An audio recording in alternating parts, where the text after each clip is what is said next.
ಎಲ್ಲರಿಗೂ ನಮಸ್ಕಾರ. ಇದು ನುಗ್ಗೆ ಗಿಡದ ರೆಕ್ಕೆ. ಈ ನುಗ್ಗೆ ಗಿಡವನ್ನು ಬೆಳಿಬೇಕಂದ್ರೆ 10 ರಿಂದ 12 ಅಡಿ ಅಂತರದಲ್ಲಿ ಈ ರೀತಿ ಚಿಕ್ಕ ಕಡ್ಡಿಗಳನ್ನು ನೆಟ್ಟು ಬೆಳೆಯಬಹುದು. ಮನೆಗಳ ಹತ್ತಿರ ಜಾಗವಿದ್ದರೆ ಇಂತಹ 2 ಅಡಿ ಕಡ್ಡಿಯನ್ನು ಊಣಿದರೆ ಅದು ಅಲ್ಲಿಯೇ ಚಿಗುರಿ ಗಿಡಗಳು ಬರುತ್ತದೆ. ಮತ್ತು ತಿನ್ನಲು ಸೊಪ್ಪು ಸಹ ಬರುತ್ತದೆ ಹಾಗೂ ಕಾಯಿಯೂ ಸಹ ದೊರಕುತ್ತದೆ. ಇದರ ಉಪಯೋಗಗಳು ನಾನಾ ರೀತಿಯಾಗಿವೆ. ಓಕೆ, ನುಗ್ಗೆ ಸೊಪ್ಪಿನಿಂದ ಹಲವಾರು ಕಾಯಿಲೆಗಳಿಗೆ ಉತ್ತಮ ಔಷಧ. ಮುಖ್ಯವಾಗಿ ಜಾಂಡೀಸು, ಜ್ವರ ಮತ್ತು ಶುಗರು, ಹೀಗೆ ಹಲವಾರು ಕಾಯಿಲೆಗಳಿಗೆ ಉತ್ತಮವಾದ ಔಷಧಿಯಾಗಿದೆ ಈ ಸೊಪ್ಪು.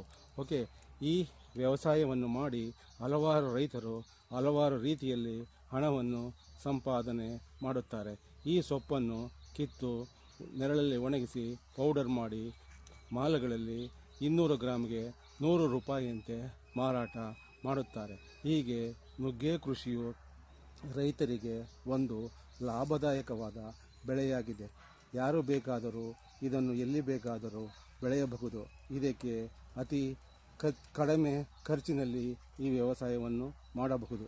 ತೋಟಗಳಲ್ಲಿ ಕೇವಲ 10 ರಿಂದ 12 ಅಡಿ ಅಂತರದಲ್ಲಿ ಬೆಳೆಯಬೇಕು.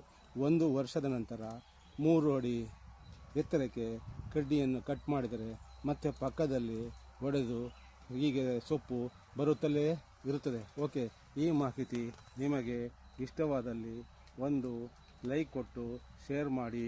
ಧನ್ಯವಾದಗಳು.